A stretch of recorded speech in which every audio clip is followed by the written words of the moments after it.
Hi and hello dear Leo! Welcome new subscribers, returning instant buyers. Thank you sa inyong walang sawang love at support for me. At kung di niyo pa alam, meron pa tayong other channel, link down below sa ating description box. So if interested, just click that link para mapunta po kayo doon at araw-araw ay nag-upload tayo ng collective readings for all signs every day. Ito nga na tayong gender dito sa babae, lalaki, LGBT, lahat ay welcome. Pwede rin pong i-switch ang mga roles dahil possible talaga magkapalit-palit po yan kasi general reading ito ay at the end of the day, lahat po ay may free will. Like if you want to claim the messages at gawin ninyong guidance ito or not, it's up to you. Cross watchers ni Leo, welcome ka rin. May Leo placement sa natal/birth chart. Welcome din po kayo. Just take only what resonates, okay? So, let's see your messages, Leo. Maraming salamat, Archangel Michael, Angel Guides. Can we get messages para kay Leo, please? What does Leo needs to know? Can you please show me? Mga mensahe para kay Leo.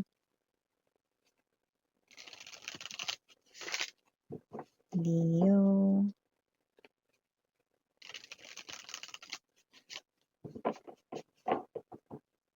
Okay, so let's go ahead and check these messages for you, Leo. So guys, meron kayo ditong energy ng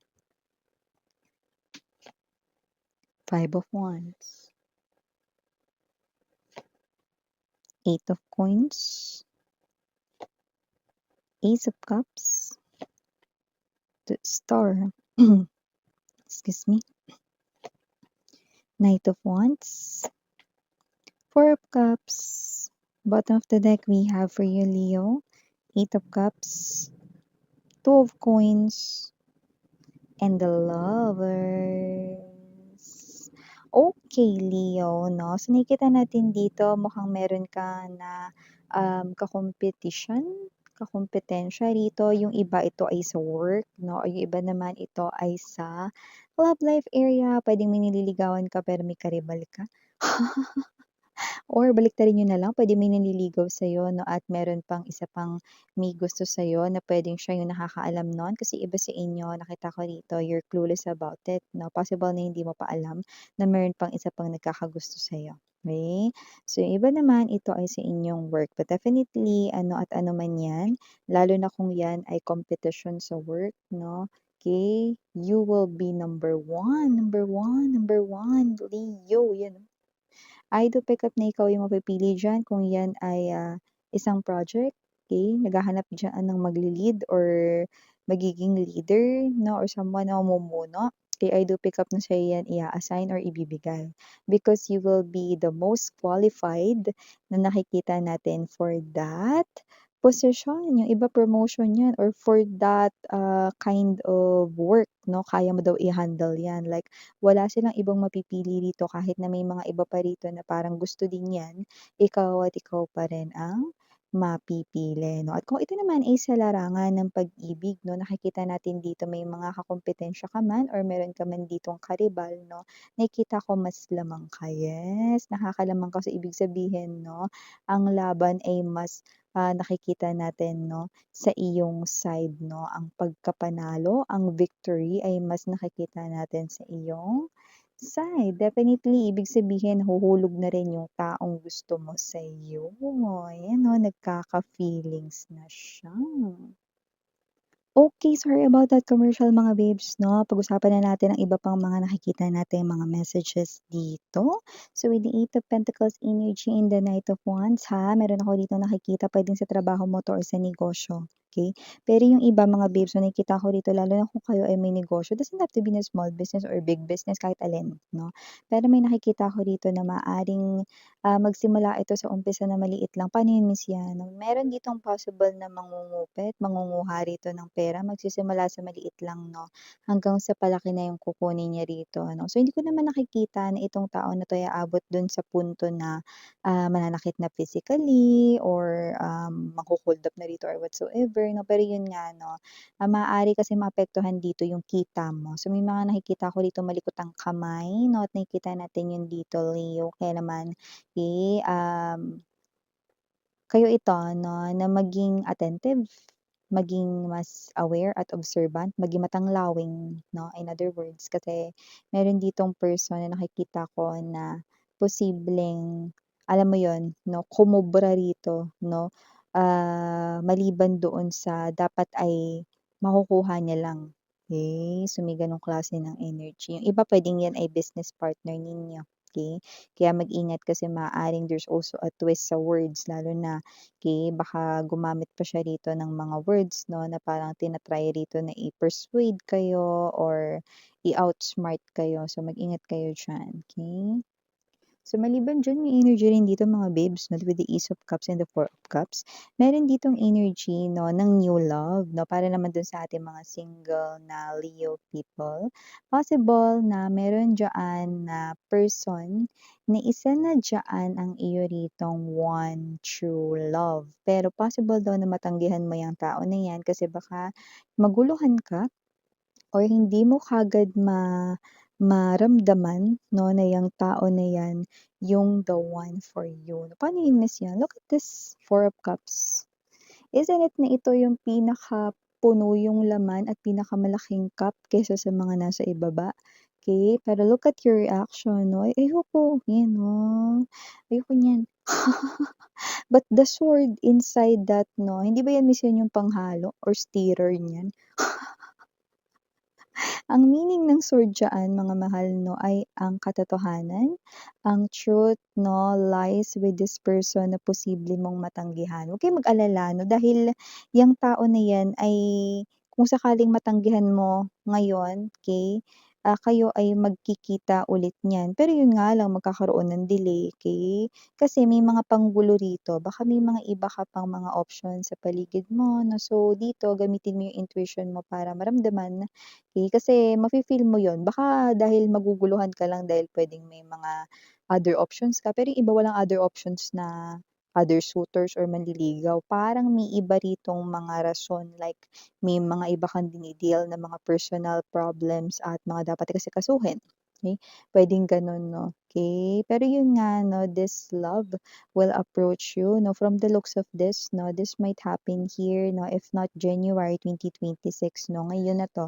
December 2025 'no. So mag-ingat kayo 'no, lalo na kung gusto mo na rin talaga magkaroon ng in relationship kasi 'pag nagkaroon ng delay 'to, naku be, medyo matagal pa.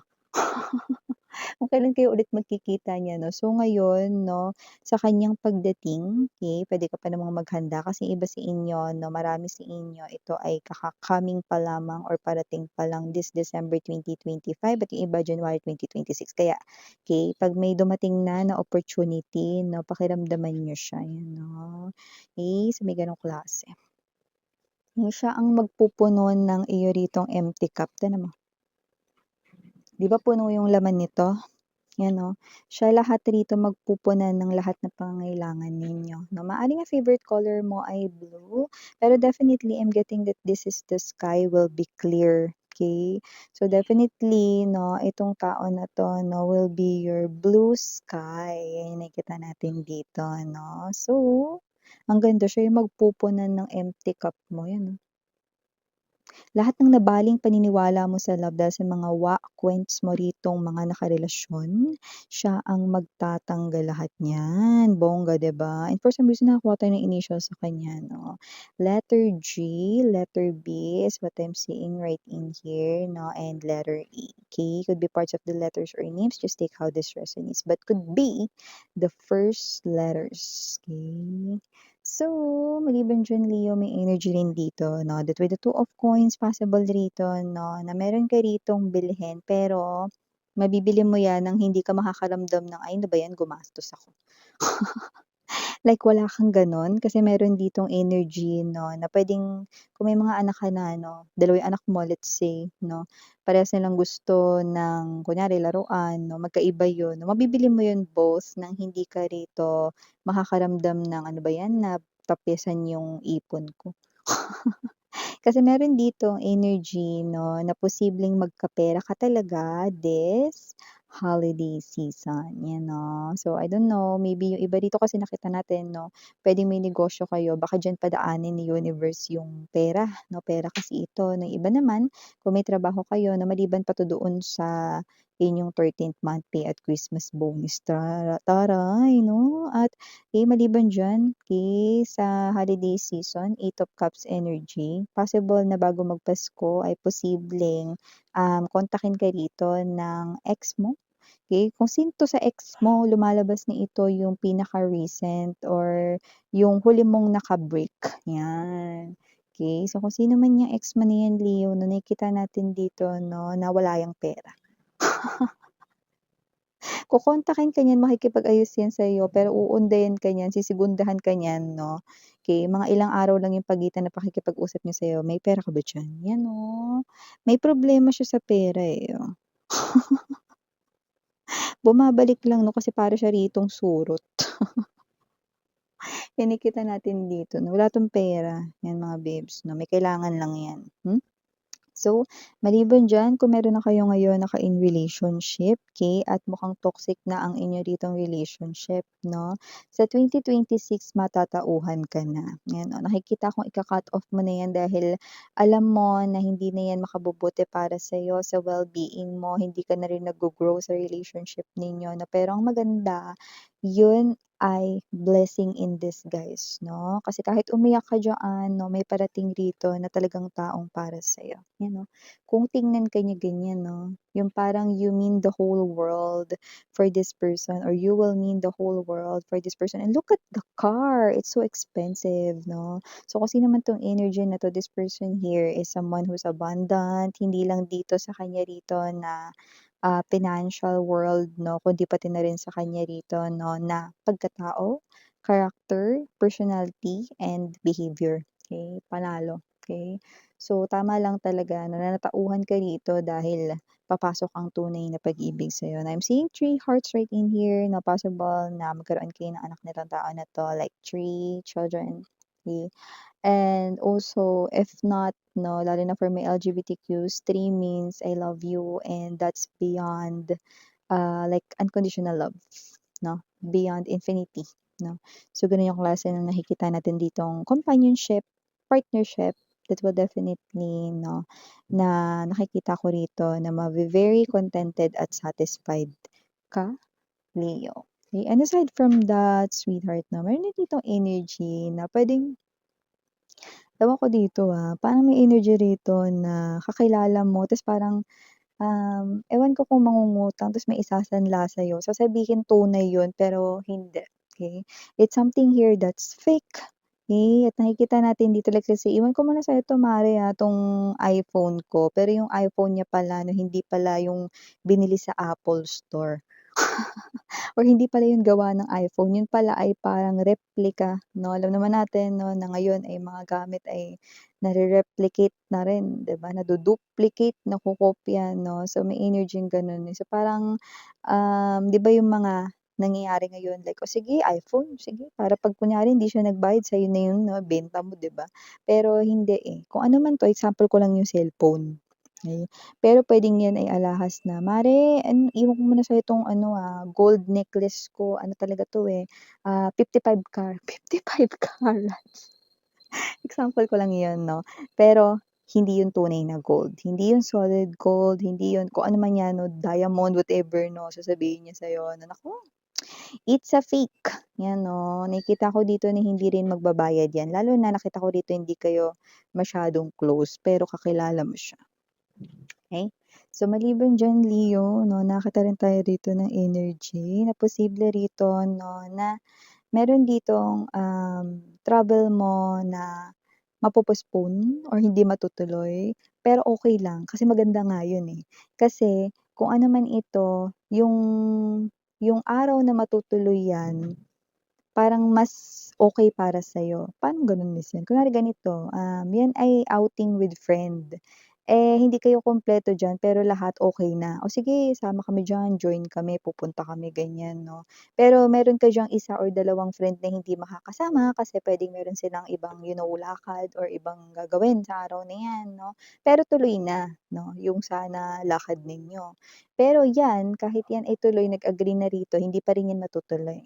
Pero 'pag na-resched 'yan, buo na kayo na barkada dun sa ano, parang 'di ba, mas buo, mas masaya. Yun yung nakikita natin dito. So yung travel na 'yan 'no, ay nakikita natin dito na posibleng mangyari 'no, summertime 2026. So yung nakikita natin dito, okey. So, maliban diyan Leo nakakita rin tayo dito ng energy 'no, na meron ditong someone 'no, na iniisip dito ano ba yung magandang iregalo sa'yo. Kasi parang feeling niya paulit-ulit na lang nireregalo niya sa'yo, yun yung gano'ng feeling 'no. So maybe ang ibig niyang sabihin dito ay, regalo sa'yo this holiday season. So kung sino man 'to, hindi ko naman napi-pick up na ito ay yung special person mo lang sa heart mo, okey, or sa love life mo, hindi. May energy rin dito na iba, like puwedeng, mom mo 'to, parents mo 'to, or puwedeng kapatid mo 'to, bibigay ko regalo sa kanya kasi parang paulit-ulit na binibigay ko sa kanya. So meron dito namomroblema, ano ba yung ireregalo sa'yo. So puwedeng, itanong niya 'yan ng very, very light ng hindi masyadong halata 'no, sa'yo. Okey, pero yun nga 'no, meron dito nag-iisip, ano yung ibibigay sa'yo? Eh, kasi parang feeling niya, I'm getting that kind of, spiraling 'no, na parang, ayoko na ulit siyang bigyan ng kunyari ganito tuwing, Pasko binibigyan ka niya ng towel, iba-iba lang yung kulay 'no. So gusto niya ng ibahin 'no, example ko lang yan mga babes na para mas ma-gets niyo. Okay, so yan ito yung mga messages para sa'yo Leo, maraming salamat sa oras mo. Again, I'm Yuriana, only for the girls, Liana, Duna for the boys. Sarang hayo, love and light. Annyeong.